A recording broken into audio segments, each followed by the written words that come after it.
Quem é irmão Yun, para quem não conhece? O irmão Yun e a esposa dele são uma família, e hoje 2 filhos também, um filho já casado também, casado com uma brasileira. Esses irmãos são evangelistas na China. E eu pude acompanhar um pouquinho da história da igreja doméstica na China. E me impactou muito. Esse irmão ele chegou a estar preso por quase 10 anos. Ele foi preso 3 vezes, uma vez 4, outra vez 3, completou 10 anos. Da última vez que ele foi preso, ele conta um testemunho no livro que ele escreveu, chamado Homem do Céu. Isso para edificar a tua vida, querido. Ele conta o testemunho de como Deus tirou ele da prisão da China, de uma prisão em que até hoje nunca ninguém, não há histórico de alguém que tenha conseguido fugir dessa prisão, e Deus abriu as portas. Sabe como Paulo e Silas na prisão? Sabe, foi um pouco diferente. Paulo e Silas começaram a adorar e de repente as portas se abriram e tudo mais, e aí o mover de Deus abriu a prisão, né? No caso dele, é interessante porque Deus tem usado o irmão Yun de uma maneira tão tremenda, e hoje ele não está mais na China, porque ele não tinha condições mais de estar na China, pela perseguição, etc. E ele sempre foi e ainda é um dos principais nomes, dos principais servos do Senhor que Deus levantou na China para edificar aquela terra e para evangelizar no meio ali do Partido Comunista, daquele governo que abomina o cristianismo, que persegue os cristãos verdadeiros ali. Eles até estabeleceram na China uma igreja que é chamada Igreja das Três Autonomias, que é uma igreja que eles podem controlar, que eles colocaram uma liderança aí que tenha um acordo com o governo, e aí eles manipulam, não permitem que certos textos bíblicos sejam usados em pregações, eles não permitem a evangelização e tudo isso. E Deus tem usado o irmão Yun de uma maneira tremenda, tremenda. E esse histórico de quando ele fugiu é tão fantástico, porque esse irmão, dessa última vez que ele foi preso, isso antes do ano 2000, na década de 90, ele estava na prisão já há 3 anos, por uma tentativa de fuga, quando ele estava reunido com alguns irmãos num local e a polícia bateu ali, ele tentou pular da janela e caiu. Quando ele caiu nessa tentativa de fuga, isso nessa 3ª vez que ele caiu e quebrou as 2 pernas. E justamente porque tentou fugir, como ele já era um nome forte no evangelho, os policiais que foram atrás dele bateram muito nele e massacraram a perna dele, bateram mesmo para que ele nunca mais, para que ele ficasse aleijado e nunca mais pudesse fugir da prisão. Ele falou assim: você nunca vai, você vai para uma prisão de segurança máxima e nunca mais irá conseguir fugir, porque simplesmente nós aleijamos você. E esse irmão, ele realmente durante 3 anos em que ele esteve nessa prisão, ele não deixou de fazer a obra do Senhor.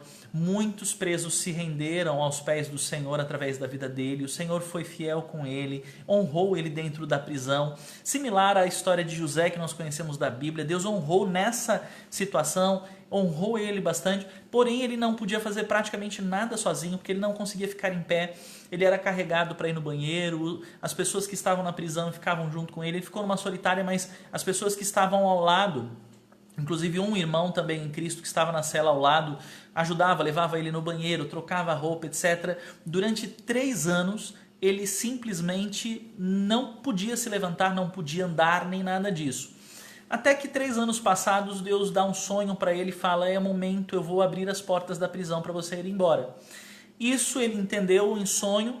O irmão que estava do lado, ele pediu uma confirmação do Senhor que esse irmão também o incentivasse a fazer isso. Então, quando ele acordou pela manhã e foi ao banheiro, e esse irmão carregou ele até o banheiro, ele falou: olha, o Senhor me deu um sonho para esse irmão falou: é momento de você fugir. E é interessante que nessa prisão de alta segurança, ele tinha 3 portões de ferro em 3 lugares diferentes, até chegar no último portão onde ele daria para a rua. E ele conta que falou: ok, se o Senhor está mandando, eu vou obedecer. E ele simplesmente voltou no banheiro e saiu andando e foi em direção ao primeiro portão. Diz que esses portões nunca ficavam abertos, e toda vez que abriam era abrir e fechar, e sempre tinha vários guardas, etc. O primeiro, ele chegou e o portão estava aberto, ele passou, ninguém falou nada. O segundo portão que ele tinha que atravessar, ele foi até lá e estava fechado, mas quando ele ia chegando perto, tinha um outro prisioneiro, mas que tinha uma liberdade ali, que estava trabalhando, varrendo o pátio, abriu e ele falou, segura, segura, porque não dava para abrir por fora. E o irmão passou e segurança nenhuma impediu. Ele passou por esse portão e o terceiro portão que dava para a rua, nesse pátio de frente, mais de 30 policiais ali, carcereiros, enfim, ficavam por ali. Ele simplesmente foi andando. Ele disse que as pessoas olhavam para ele, os policiais olhavam para ele, era como se estivessem vendo vazado. E ele passa por esse pátio sem que ninguém o perceba. E quando ele chega na porta e atravessa esse portão, que por acaso também estava aberto, um portão que nunca está aberto, que era o portão da frente, estava aberto. Quando ele chega, tem um táxi parado na porta, ele fala, chama o táxi, né? O táxi é parado, vou para tal lugar. Ele tinha o endereço de um irmão que ele sabia que poderia contar para esse irmão ajudá-lo e que poderia até pagar o táxi quando chegasse. Entrou, falou, preciso ir para uma reunião, o endereço é tal, o táxi o levou, o táxi estava esperando na porta. E a partir daí, a polícia nunca mais o pegou, ele nunca mais esteve preso. E aí tem mais uma série de testemunhos.